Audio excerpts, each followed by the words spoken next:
já estamos no ar novamente aqui no ar com o nosso segundo episódio do nosso podcast, um programa da TV JK+, né, que tem ainda o JK News ao vivo todos os dias, ao meio-dia, de meio-dia às 13h30, programa JK News ao vivo.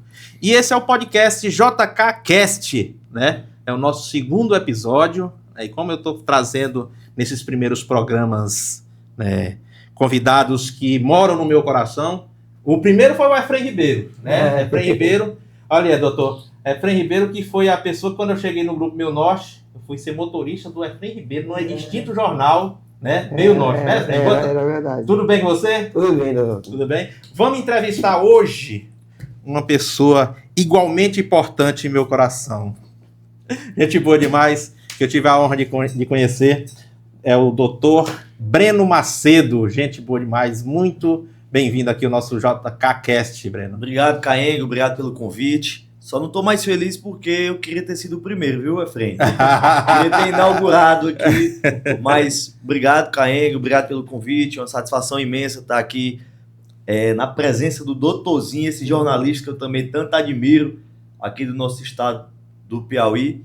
E Caenga, você que nós já temos uma amizade aí de longas datas, também sou um grande admirador seu, já tive presente na sua rádio lá em Elesmão e agora aqui fazendo parte do futuro do jornalismo, né? Que é o jornalismo que tem acontecido de forma virtual, através da internet e alcançando aí globalmente em todos que moram em qualquer continente.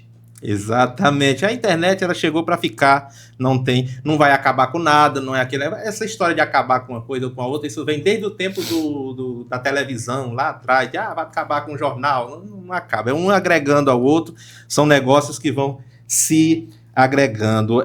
Mas, Breno, estou aqui juntamente com o meu amigo Efrem Ribeiro para a gente bater esse papo, a gente vai trocar essa ideia, você aí está num momento novo na sua vida profissional, né, na sua carreira. E a gente queria, primeiramente, né, doutor, conhecer aí, para quem, se é que alguém não conhece, você é bem ativo aí nas redes sociais, quem é o Breno Macedo? Se apresente aí para a nossa audiência. Caenga, não sou tão ativo assim, eu sempre tive uma vida um pouco mais discreta, né? Tenho 32 anos de idade, sou advogado, militante da advocacia criminal, nosso amigo doutorzinho, inclusive, é alguém que eu sempre encontrava ali quando eu estava em diligências da advocacia. Sou casado com a deputada Bárbara do Firmino, a qual eu perdi já as contas de quanto tempo namoro.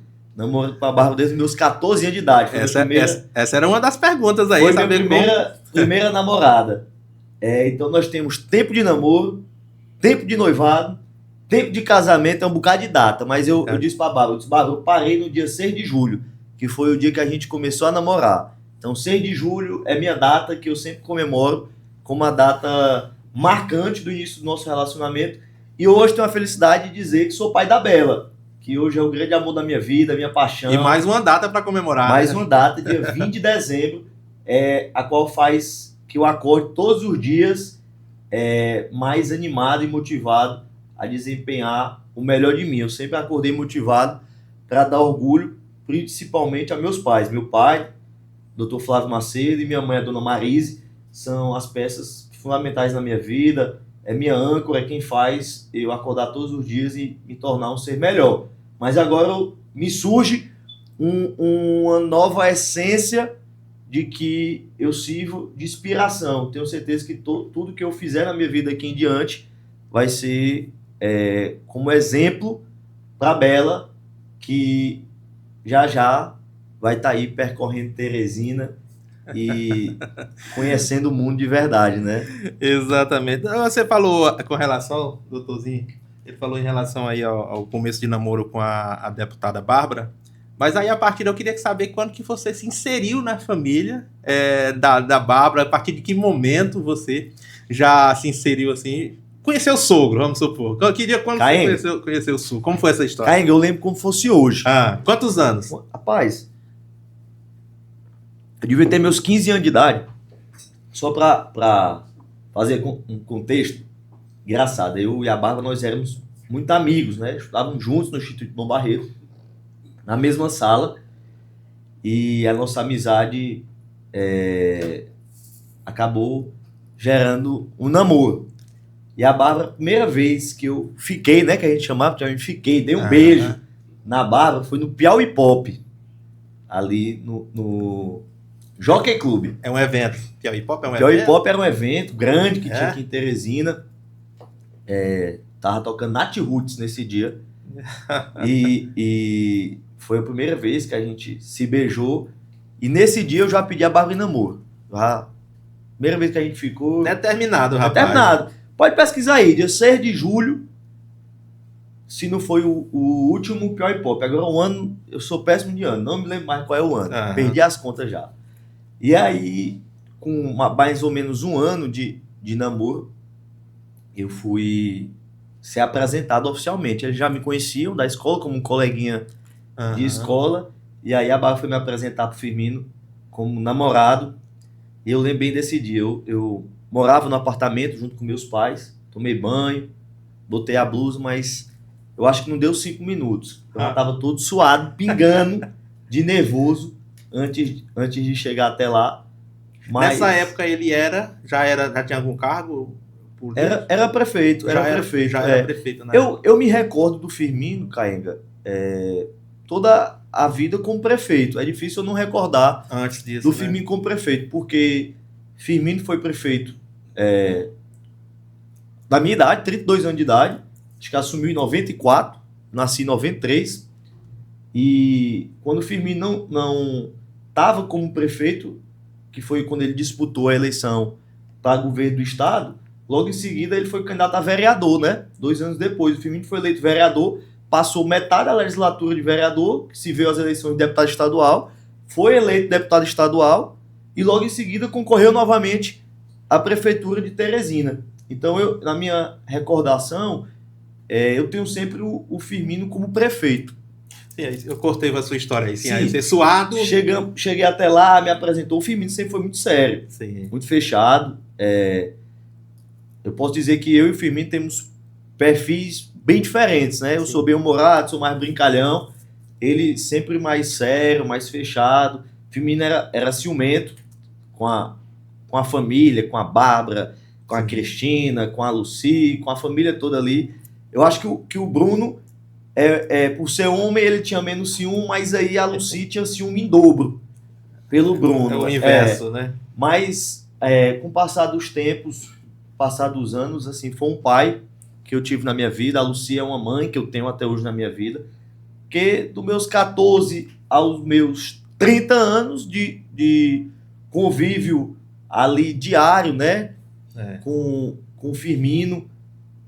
O Firmino, ele me ensinou muito, me fez ser mais dedicado aos estudos, porque, até já falei isso em outra entrevista, quando a gente é mais novo, a gente escuta menos os pais, né? Uhum. E aí eu posso dizer que eu me esforçava mais para dar orgulho aos pais da Bárbara, para mostrar, esse namorado da Bárbara tem futuro, essa minha filha tá com a pessoa certa, do que realmente para meu pai e minha mãe. Mas aí a vida foi muito generosa comigo. Eu e a Bárbara entramos na faculdade, né? Eu para direito, a Bárbara para medicina. Bárbara seguiu na carreira de medicina, eu na de advogado. E aí a vida dá muitas voltas para chegar até aqui nessa entrevista hoje, que eu nunca imaginei algum dia ser pré-candidato a nada. Não estava nos meus planos algum dia sair pré-candidato, mas a gente aceita o destino de Deus, e tudo que aparece na minha vida, quando eu decido seguir, eu faço com muito exímio, com muito zelo, com muita dedicação. Muito bem, daqui a pouco nós vamos entrar aí nessa vertente política. O doutor tem uma pergunta aí para... É um pouco mais profissional, no seguinte sentido: nós vivemos hoje uma situação onde nós temos arranjos familiares com drogas. Nunca tinha visto isso antes. Antes era um pequeno comércio, era uma pequena quitanda, era uma venda de fruta, e hoje nós temos arranjos familiares usando a droga como forma de lucrar e sobreviver. E também temos um país onde nós temos facções criminosas que hoje exportam a franquia, esse modelo de crime para outros países. Acho que são 33 países que que é a franquia PCC.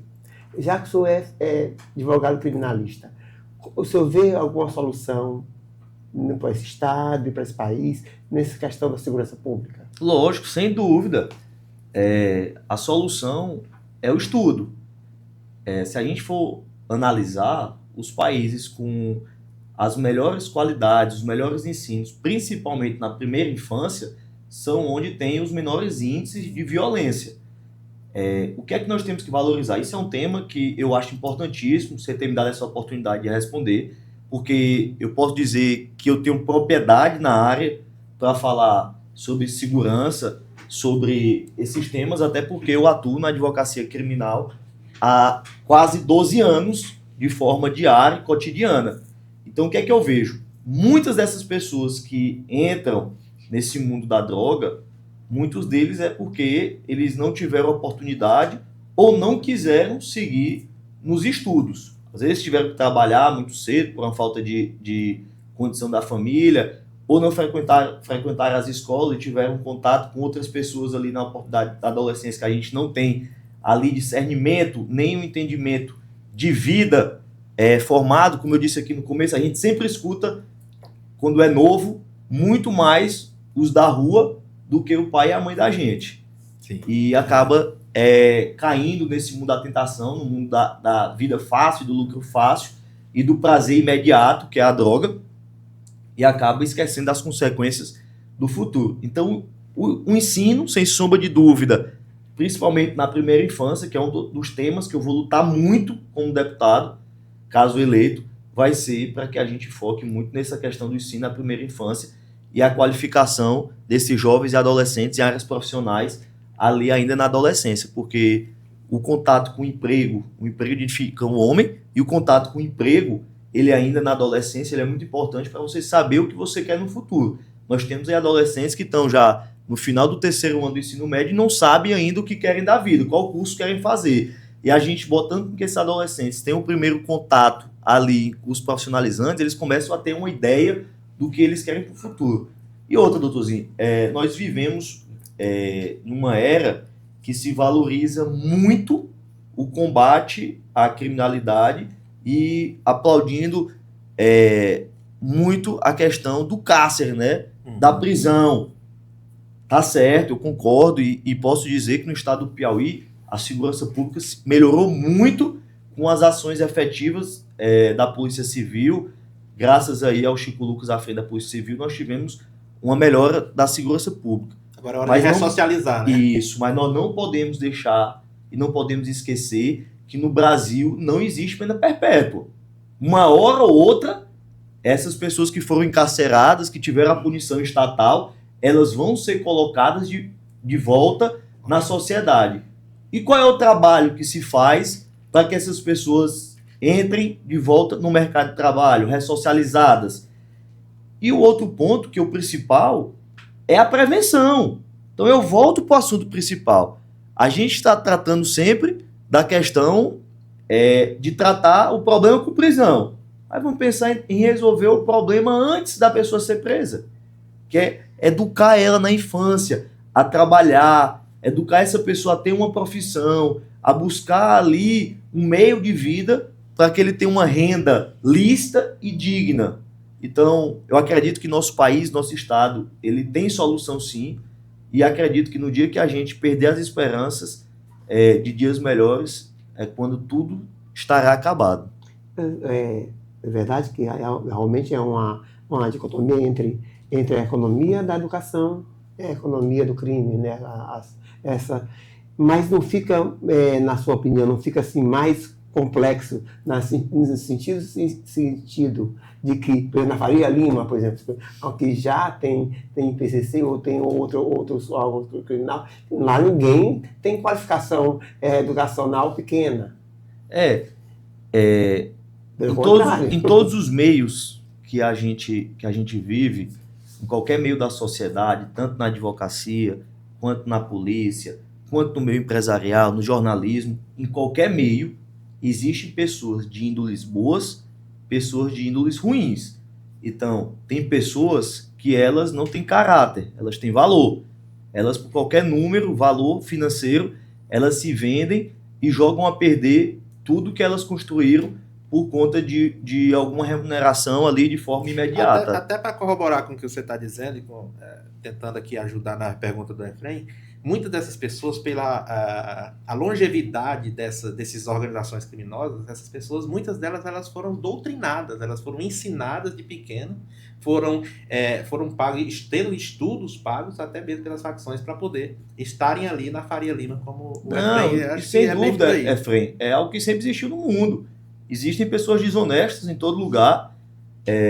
O estudo, ele com certeza evita com que tenha mais, mas a gente dizer que vai acabar a desonestidade no mundo é algo surreal, né? Que nunca vai existir uma pessoa desonesta. Então, em todos os meios, tem ali uma laranja podre. E graças a Deus, hoje, pela independência da Polícia Civil, independência da Polícia Federal, independência dos órgãos, algo que antigamente a gente não via, que eram as pessoas de alto poder aquisitivo, que estão ali no topo da pirâmide social, serem presas. Então a gente tem visto isso acontecendo, e isso eu tenho certeza que reprime com que novas pessoas acabem entrando para a criminalidade, vendo que hoje a gente tem a certeza de que não tem mais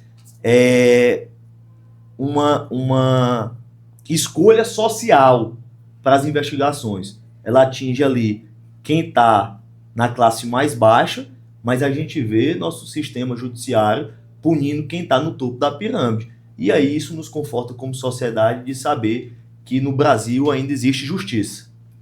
Muito bem, ainda nesse âmbito, o Efraim citou lá a Faria Lima. Doutor, eu queria que você fizesse aí, já que a gente já vai entrar mesmo na questão da política, uma análise aí a nível nacional. O que você está vendo aí nesse cenário, né, para a gente já inserir na questão política aqui? O que você vê no cenário em relação aí à direita e esquerda, essa polarização? Olha, eu fico muito triste com essa polarização. Eu acho que ninguém aguenta mais esse assunto de direita e esquerda. Você viver num país grande como o Brasil e você ter que estar bitolado a dizer se é da direita ou da esquerda, eu acho um absurdo. E uma falta até de intelecto a pessoa não conseguir. E é uma imposição, né? Se você não é da direita. E ter opiniões formadas. A política é formada por ser humano, é formada por pessoas. Eu acabei de dizer que em todos os âmbitos tem pessoas ruins e pessoas boas. Na esquerda existem pessoas boas e existem pessoas ruins. E na direita da mesma forma. Então a gente tem que avaliar, são os candidatos, independente de onde eles estejam, porque não adianta se você tem uma preferência pela esquerda escolher alguém ruim para administrar só porque ele é da esquerda, ou se você tem a preferência por uma pessoa da direita, fazer a escolha por aquela pessoa sabendo que ela é uma pessoa que não tem responsabilidade social para administrar seu país, seu estado ou fazer as leis do seu estado. Então, eu peço até um pedido aqui para você, eleitor que está me assistindo, que está vendo esse podcast, analise quem são os candidatos. Esqueça partido. Esqueça o partido. Analise o perfil das pessoas. Você tem a preferência por um partido? Ótimo. Pois olhe bem dentro daquele partido quem são os candidatos. Não vá só pelo partido, não. Porque em todo lugar da sociedade, em todos os locais que você margeia, existem pessoas de bom caráter, como existem pessoas que estão ali com interesses ocultos. Então avalie bem quem realmente tem intenção de trabalhar, tem intenção de contribuir com a sociedade. Pois não, Efraim? No Piauí, então, está governado 23 anos mais ou menos, por um grupo político que quase não tem oposição, é um bloco, mesmo a oposição concorda com alguns dos projetos, então não há aquela divergência, tão grande que possa implementar um projeto. Mas, ao mesmo tempo, é verdade que o Piauí não é mais o estado mais pobre do Brasil e nem é objeto de que a sua miséria vire poema, como virou poema algumas vezes. Eu queria saber do senhor, mas ao mesmo tempo, quando eu viajo ao interior, eu fico, meu Deus, aquele município de Barro Duro que eu conheço, conheci a vida toda, eu estou com 65 anos. Novo. Então, é o mesmo município de Barra Dura que eu conheci a vida toda. O município, mesmo que tem economia boa, como Baixa Grande do Ribeiro, continua sendo Baixa Grande do Ribeiro. Então não tem muita mudança. Acho que o único lugar que eu vejo prédios assim é Teresina. Mesmo em Parnaíba eu nunca vi. Então, como tornar a economia do Piauí mais agressiva, mais rentável? Porque eu fico incomodado, né? Eu sei que a pobreza que eu via não é mais a mesma. Não é mais vítima, não é para se ter mandar um versinho como no Ferreira Goulart, que falava que o Piauí era o mais pobre do Brasil. Não tem isso. Acho que é o 8º hoje mais pobre. Mas a gente não vê nas cidades esse desenvolvimento. A gente não vê esgoto, a gente não vê nem paisagismo ou então a arquitetura mais avançada a gente vê. Pronto, vamos lá.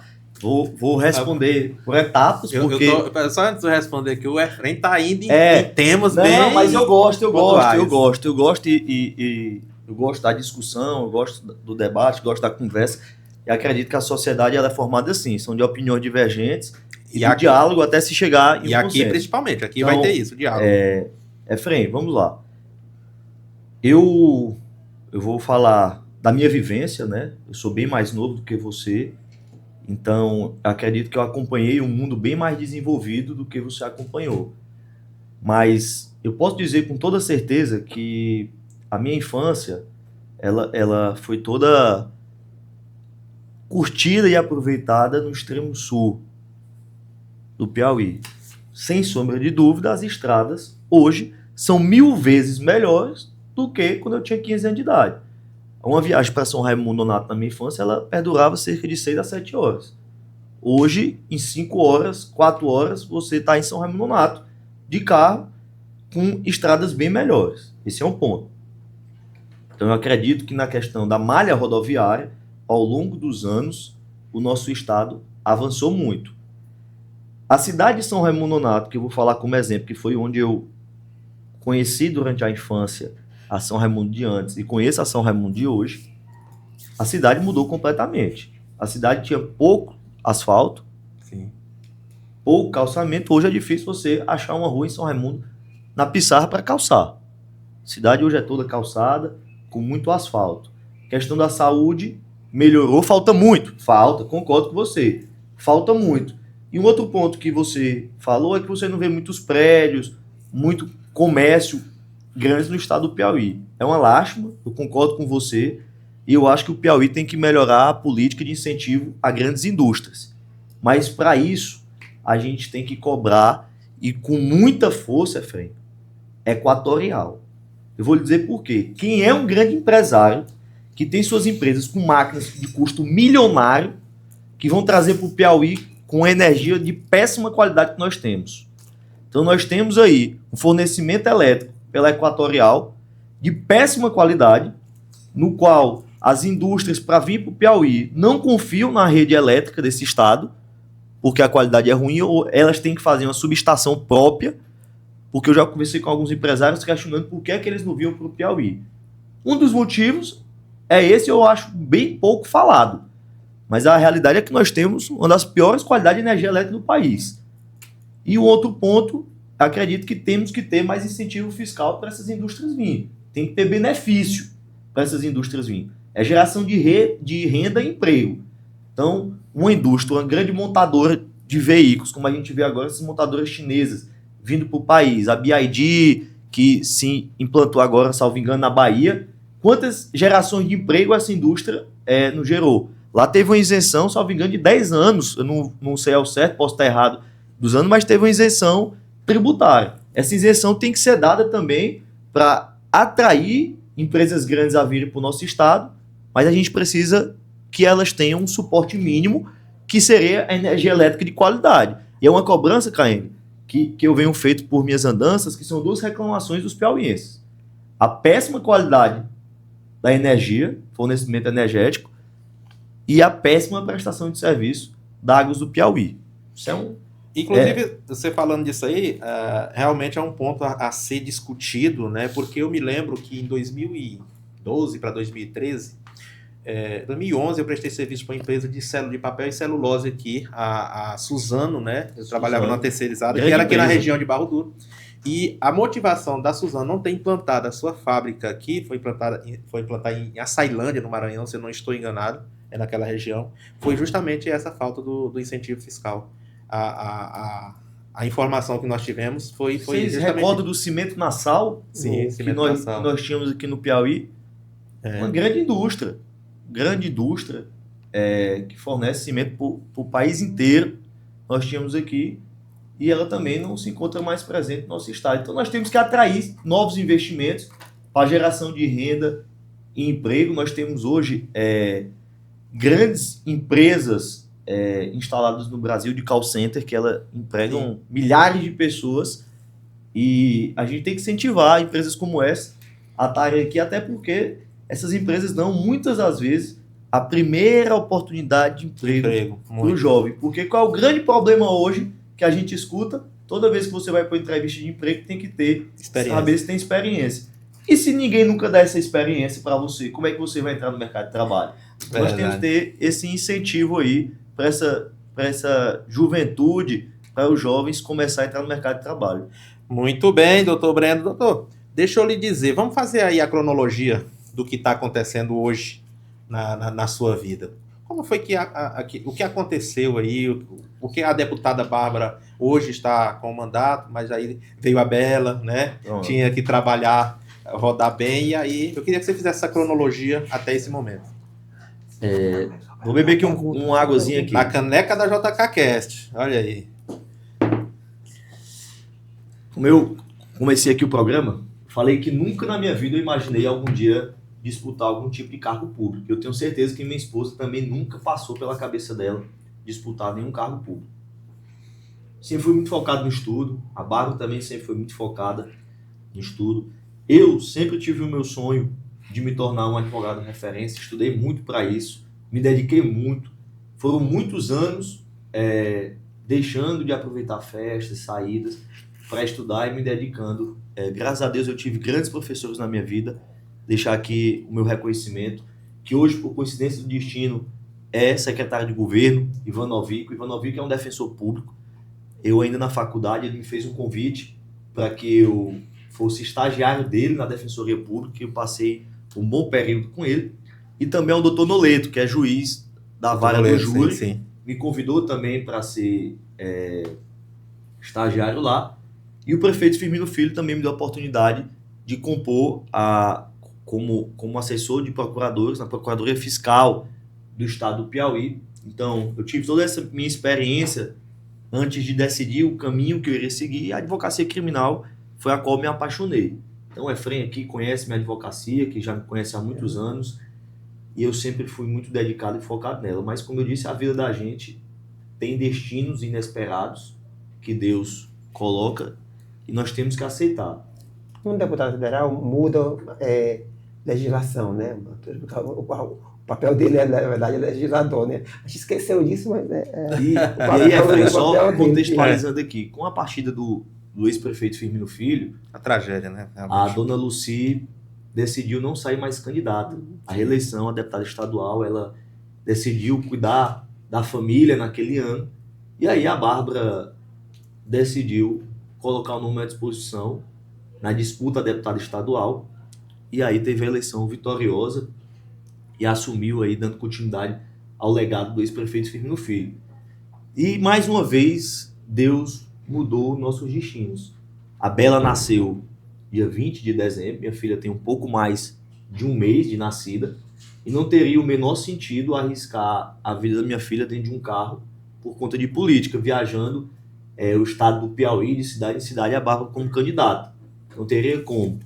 E a Bárbara decidiu que ia se dedicar exclusivamente à maternidade no ano de 2026, e após uma reunião com nossas lideranças políticas, as lideranças questionaram, já que eu acompanho as eleições, coordeno as campanhas desde 2016, já tinha esse contato com todas as lideranças, me questionaram se eu toparia a missão de sair pré-candidato a deputado estadual. Depois de uma reflexão, de pensar bem sobre o tema, eu aceitei essa missão. Mas, Caenga, não foi uma decisão fácil, porque eu lutei muito para atingir o que eu tenho hoje dentro da advocacia. Ter os clientes, o meu nome, a minha reputação como advogado, eu lutei e zelo muito por ela. E não vai ser por conta de um mandato de 4 anos que eu vou jogar no lixo o que eu construí por 11 anos dentro da advocacia. Porque quando eu deixar algum dia de ser político, eu volto a ser advogado e eu preciso estar com a mesma imagem zelada, a mesma reputação que eu estou entrando aqui hoje. Porque nenhum de vocês aqui contrataria um advogado que você não admira, que você tem ele como uma pessoa desonesta. Você não irá contratar para resolver o maior problema da sua vida. Que quando você procura um advogado é porque você está com um problema a ser resolvido. E você não vai entregar o seu problema para alguém que você não confia. Porque política, para começar, não é profissão. Política não é meio de vida. Aqui é uma doação que se faz em prol da sociedade. A deputada Bárbara, ao final dessa legislatura, volta aos consultórios e volta a ser médica. Eu me afasto nesse momento da advocacia pela dificuldade de conciliar a advocacia e uma pré-campanha, mas meu escritório continua funcionando com a minha equipe e eu, de muita cabeça erguida, da forma que eu estou aqui hoje, eu vou sair algum dia da política com essa mesma cabeça erguida e com a mesma reputação ilibada que eu tenho hoje, eu voltarei à advocacia porque ela é meu meio de vida, é meu sustento. Falando essa questão do legislador, se o senhor for para a Câmara de Deputados, vai ter... Eu queria saber como é que vai ficar a questão do Código Penal, muda ou não, e a questão da maioridade penal. Então, vamos lá. Eu sou pré-candidato a deputado estadual. É estadual? Estadual. Ah. E eu vou trabalhar pela legislação do nosso estado. Projetos de leis que beneficiam o nosso estado. A questão de maioridade penal e essa questão, ela está a nível da Câmara Federal. É lógico que eu posso contribuir com os deputados federais, se assim eles me derem a oportunidade de contribuir por ter um entendimento da legislação, mas eu estou muito focado em ajudar o estado do Piauí. Por onde eu ando, eu digo que os próximos 4 anos da minha vida, se assim a população concordar, eu vou dedicar exclusivamente aos piauienses. 2 perguntas em uma só. A primeira, a sigla partidária se já está definida. E a segunda, como é que está o relacionamento aí com o governador Rafael Fonteles?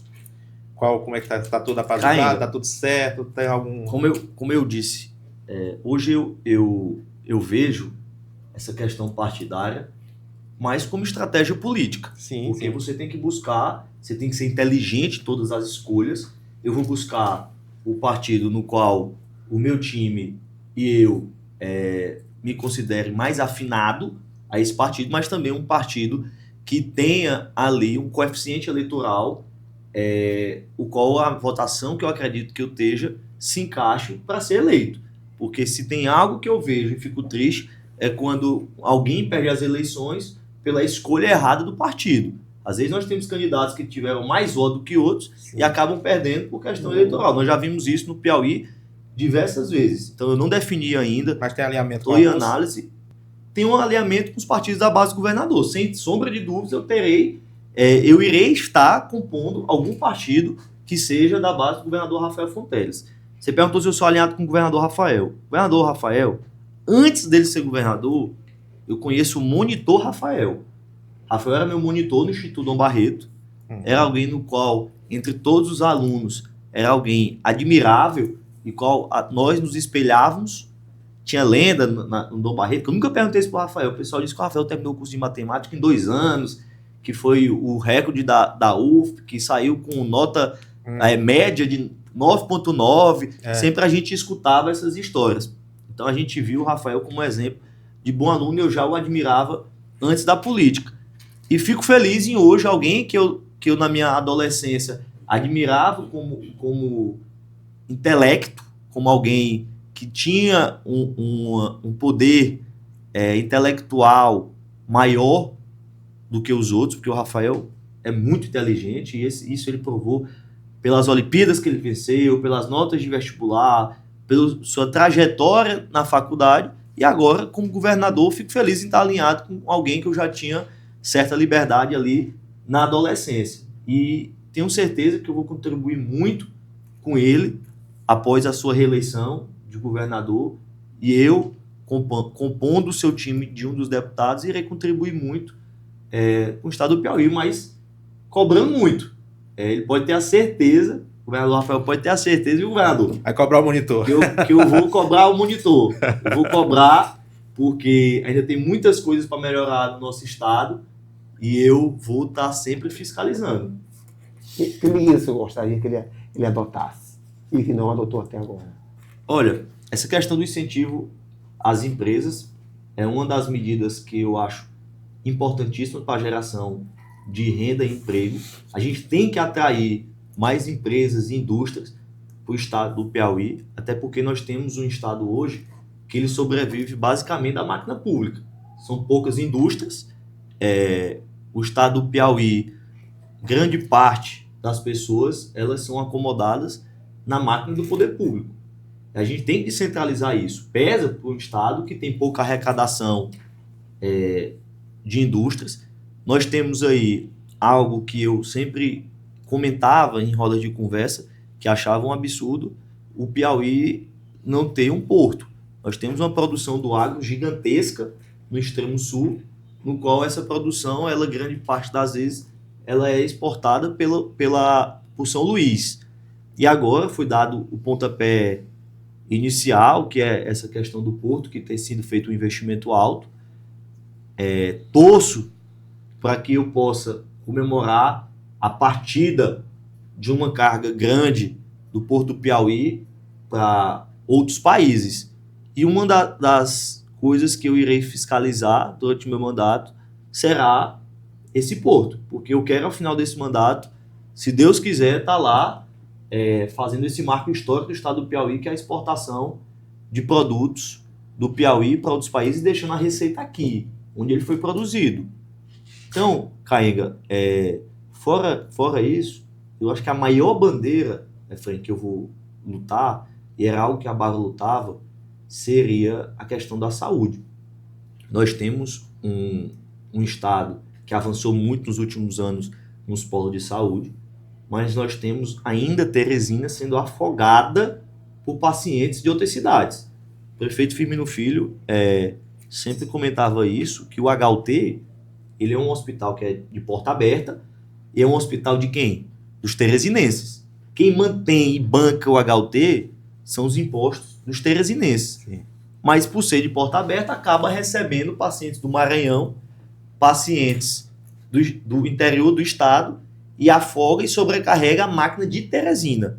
Então, nós temos que ajudar a não sobrecarregar com novos hospitais estilo HUT regionais por todo o estado do Piauí, que funcionem de forma eficiente, para que a saúde funcione de forma mais tranquila. E ultimamente eu tenho recebido muita reclamação a respeito da regulação, né? Na fila de regulação tem tido algumas reclamações da demora. Eu acho que a gente pode construir junto com o secretário de saúde, ajudar a melhorar. Os avanços eles estão acontecendo, mas tem muito avanço para acontecer e eu quero contribuir. Eu sou alguém que sempre escuto a população, estou sempre nos bairros, estou ouvindo, até porque a gente tem que acompanhar que todos os dias que se passam, novas demandas surgem, novas tecnologias surgem, são aplicadas ao sistema público e cada dia vai se mudando a realidade. E a gente tem que se adequar e ouvir a população para saber se essa tecnologia, onde é que está travando, onde é que está ajudando. E a gente não tem outra forma, cara, de fazer política a não ser ouvindo, estando lá, pertinho da população. É isso que eu estava querendo dizer. Nós temos uma contradição, por exemplo, enquanto isso é louvável nele, o governador investe na questão da tecnologia, na questão da IA, que é a inteligência artificial. Ao mesmo tempo, esse movimento é contra esse emprego físico. Essas empresas necessitam de física. Até porque estão falando que nós temos a IA física, é o robô. que nem precisa, não precisa dormir, não precisa comer, não precisa mil coisas. Então a concorrência é desleal mesmo. Eu queria saber não é contradição, um Estado que eu acho louvável, nós queremos ter ser ponta desse mundo que nós estamos vivendo. Ao mesmo tempo que eu estou pensando um pouco analógico. Essa questão, incentivo à fábrica X. Eu queria saber se não é contraditório esse movimento. Não, de forma alguma. Você já usou o Saúde Digital? Teve a oportunidade de usar? Não usei. Eu já tive a oportunidade de fazer o teste de Saúde Digital. Eu não demorei mais de 2 minutos para ser atendido pelo médico. Foi bem rápido. Então, o próprio Saúde Digital é um aplicativo que deu várias oportunidades de emprego para novos médicos estarem ali na plataforma de forma online, atendendo os piauienses, porque muitas vezes essa pessoa, por ser leiga na área da saúde, eu sou leigo também, e quando eu tenho uma dor de cabeça, quando eu tenho qualquer dor, eu corro ao médico para saber o que é que está acontecendo, assustado, que eu particularmente tenho um medo de morrer gigantesco, já vou logo para o médico. E às vezes é uma coisa simples, é um remédio simples. E a gente economiza esse tempo através da plataforma do Saúde Digital, onde a pessoa que está lá em Curimatá, na zona rural de Curimatá, ela entra no aplicativo no Wi-Fi e tem ali, através do 5G, o atendimento de um médico na palma da mão para resolver uma demanda simples. Que para quem é leigo, para quem é uma pessoa que não sabe sobre saúde, como eu, é algo que facilita muito a nossa vida. Porque você se sente tranquilo com a palavra de um médico. Então eu acredito que a tecnologia, ela vem não para tomar o lugar do humano, mas ela vem para ajudar a diminuir as falhas do humano. Porque ela tem um controle de qualidade, a tecnologia ajuda ao desenvolvimento. Então eu não acredito que o homem vai ser substituído por máquina. Eu não tenho essa convicção de que o olhar humano, o sentimento humano, nunca vai ser substituído por tecnologia nenhuma. Porque nem no direito, nem em nada na vida, a gente pode padronizar. E eu acredito que quando a gente padroniza qualquer coisa e coloca tudo igual, sem ter ali o sentimento, para saber o que é que agrada, no caso de indústrias, o cliente, porque o mundo muda a cada dia que passa e nós temos que nos adequar ao novo mundo. São novos gostos. A gente viu aí, nesses últimos anos, o avanço tecnológico dos próprios aparelhos telefônicos. Hoje em dia, tem muitas casas que não tem mais nem notebook. Antes de ter um notebook, antes de ter um computador em casa, era um sonho. Era um sonho.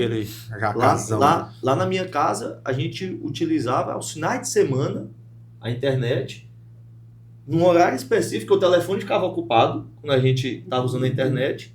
Hoje, quem é que perde tempo sentando no computador? Está tudo aí na palma da mão. Então, isso é um avanço tecnológico.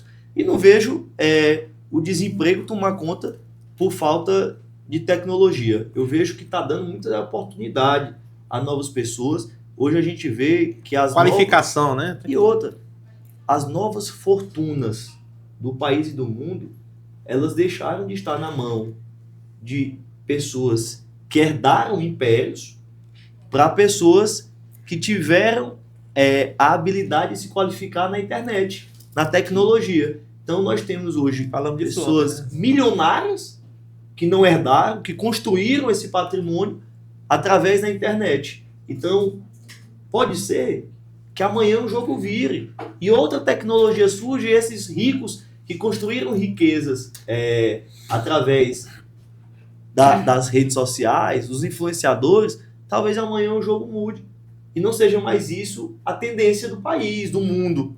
Então a gente tem que estar atento às novas tecnologias, à tendência do que o mundo, e acredito que o serviço público também tem que acompanhar isso. Muito bem. Olha, hoje, 10 de fevereiro de 2026, são 4 horas da tarde. Meu tempo é seu, eu tenho aqui até 10 horas da noite. Não, mas é porque eu quero guardar esse corte. Eu quero guardar esse corte para daqui a pouco mais de 4 anos. 4 anos. Eu quero guardar esse corte. Doutor Breno, você agora está se lançando como pré-candidato, se lançou como pré-candidato a deputado estadual no Piauí. mas outrora já teve a intenção de sua esposa, a deputada Bárbara, ela ser pré-candidata à prefeitura aqui em Teresina. A pergunta que eu quero lhe fazer é essa. Você se elege deputado federal, se elegendo deputado federal, Bárbara, estadual, aliás, Bárbara do Firmino, na próxima eleição, vai colocar o nome à disposição à prefeitura de Teresina? Olha, eu garanto a você, Olha o corte, hein? garanto que a deputada Bárbara vai colocar o nome à disposição da Bela para dar atenção a ela ao máximo possível Tá saindo pela tangente. pelos próximos 4 anos. Ah, bom. Pelos próximos 4 anos. Enquanto eu estiver no papel, caso a população queira, cumprindo o papel de deputado estadual, nós teremos uma das melhores médicas de volta ao consultório, que é a deputada Bárbara, e nós teremos a melhor mãe do estado do Piauí cuidando da Bela em ação. Então, Caenga, eu quero... Então deixa eu colocar outro personagem. Pode o colocar. deputado Breno? Não, eu não tenho ansiedade. Se você me perguntasse... É uma eleição de cada vez. Se você me perguntasse há um ano atrás se eu teria vontade de sair candidato algum dia, eu diria que minha vontade era zero de sair candidato algum dia. A política, ela tem grandes desvantagens. A exposição pública, para alguém que sempre foi discreto como eu, ela expõe o candidato à sociedade, muitas vezes, de uma forma muito ingrata. Mas tem as partes boas.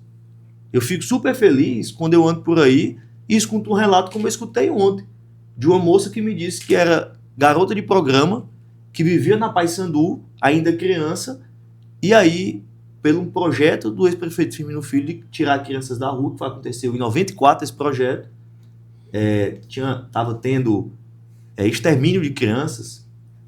Esse projeto é um projeto antigo, e essa moça saiu das ruas, hoje é empresária, me contou que a neta passou para biologia na federal, e aí a gente sente o que é fazer política social de verdade, é mudar a realidade. Enquanto isso estiver me dando prazer de ajudar as pessoas, de colocar em contribuição, eu estarei com o meu nome à disposição. Mas como eu disse no início, isso aqui não é profissão, isso aqui não é meio de vida. Minha profissão é ser advogado. Talvez chegue um momento que eu acho que minha contribuição social se encerra ali, retiro o meu nome e dou a vez para quem esteja com a mesma vontade que eu estou aqui hoje de sair pré-candidato e ajudar o estado do Piauí. Mas sempre com muita responsabilidade e mantendo aí toda essa tradição de fazer a boa política a qual a Bárbara deu continuidade com muita responsabilidade. Manda a última aí, doutor. É uma coisa que eu acho que não é só uma questão minha, mas também da população. O senhor da família já está claro, mais ou menos, com esse tempo todo, por que que o prefeito Firmino Filho se foi? Olha, essa pergunta é a pergunta que faz com que todos os dias os acadêmicos do curso de psiquiatria estudem cada dia mais. Eu acredito que nós vivemos em uma era que existe uma doença terrível, que é a doença da depressão, que muitas vezes a família que sofre a perca de algum ente querido, a gente sempre quer achar o motivo.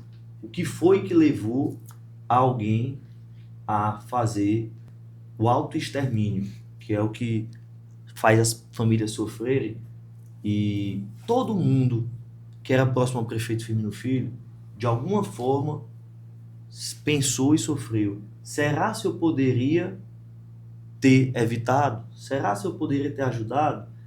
E essa pergunta fica na cabeça de todas as famílias que têm alguém vítima da depressão. Mas, infelizmente, é alguma coisa que não tem resposta. Não existe um motivo a qual faz com que a pessoa acabe cometendo uma tragédia dessa. É uma doença mental, que ela deve ser tratada com muita responsabilidade, muita seriedade. Existem projetos de lei que tentam fazer com que auxiliem as pessoas que estão passando por isso. Nós temos programas voluntários que ajudam pessoas que estão com a depressão. E eu digo a vocês, é uma doença invisível, é uma doença silenciosa que tem afetado em todas as classes sociais muitas pessoas, mas acredito que a sociedade, cada dia mais que passa, tem entendido que não é besteira, que não é tristeza, que é uma doença. Do jeito que a gente trata uma gripe, que a gente trata uma dor de cabeça, as pessoas estão se conscientizando que aqui, ó, é a coisa mais importante da gente é a saúde mental. E quem estiver passando por alguma situação, ou um familiar, não tenha vergonha, procure ajuda, procure tratamento, porque tem cura, tem tratamento. A gente cria monstros na nossa cabeça que só a gente vê. E às vezes é um remedinho desse tamanho que ajuda a mandar esse monstro embora. É isso aí, Breno. Eu queria te agradecer. Mas tem projeto, se o senhor for eleito, tem projeto para saúde mental? Tem vários projetos já protocolados pela deputada Bárbara para que, desde a escola, tenha um acompanhamento em crianças Coisa boa. que têm algum tipo de sofrimento psiquiátrico e psicológico. É um projeto que a deputada Bárbara leva todos os dias e ela, como voluntária, faz essas visitas em pessoas. É algo que ela faz de forma silenciosa, até porque é um tema que acredito que nunca vai passar, principalmente a dor de um filho, né? Eu não posso comparar nunca a dor que a deputada Bárbara sente com a dor que eu sinto. O filho, ele tem esse sentimento de dor muito maior do que qualquer outra pessoa. Certo. Então, é um tema que para ela é muito caro, né? É muito difícil de se tratar. Eu confesso que até eu, como marido, poucas vezes conversamos especificamente sobre o fato. A gente conversa sobre depressão, sobre a doença, formas de ajudar. Já fui com ela à casa de pessoas que passaram por isso. Há pouco tempo a gente teve um colega que perdeu um irmão e ele procurou a Bárbara para buscar ouvi-la e saber como foi que ela passou por aquilo. Então essa troca de experiência, às vezes não, muitas vezes, tudo que a pessoa precisa é de uma atenção, é de ser ouvido. E às vezes no mundo que a gente vive o que está faltando é isso. É amor ao próximo e ouvir a dor, né, do outro. Saber ouvir. Pois é, Breno, eu queria te agradecer aqui pela presença. Eu queria que você tá andando muito aí pelo interior, tô lhe vendo aí nas redes sociais, tá mais na capital, eu vejo você andando bem. Graças a Deus, graças a Deus, o trabalho que a deputada Bárbara fez nos 4 anos, ela deixou aí um time de apaixonados. Tem um pessoal bom aí. De apaixonados grande. E dentro desse time, pessoal, muitos deles foram conquistados ainda pelo nosso saudoso ex-prefeito Firmino Filho, que a gente teve o prazer de conhecer através do prefeito Firmino Filho. E uma dessas pessoas é meu amigo Caenga, que foi convidado a fazer parte desse time ainda pelo prefeito Firmino Filho, e nossa amizade veio dele e continua ainda firme e forte até o dia de hoje. E é isso, Caenga. Na realidade, ele me ajudou primeiro, né? O Firmino Filho foi quem ajudou na minha campanha lá em Elésio Veloso, quando eu fui pré-candidato a vereador. É isso que eu tô dizendo, que muitas dessas construções da política, elas são herdadas e continuadas e regadas todos os dias, mas foram construídas lá atrás. A sementinha foi plantada ainda pelo prefeito Firmino Filho. Meu irmão, muito obrigado. Eu que agradeço, você é um amigo, eu desejo a você todo sucesso, toda sorte. Parabéns pela companhia que você escolheu para estar aqui hoje. É alguém excepcional, que eu tenho uma admiração grande e que todos os piauienses gostam desse amigo chamado de Doutorzinho. Obrigado. Doutorzinho. Obrigado. E você tá novo, tá bonitão. Doutorzinho, bora embora, Doutorzinho. Vamos embora, Doutorzinho. Doutorzinho, felicidade. Muito obrigado. E aquele pedido que eu lhe fiz no início, Então. quero que você me leve lá na sua casa para eu escolher um terno desse, para eu ir para minha posse. Terno da posse. Obrigado, Breno. Obrigado, valeu.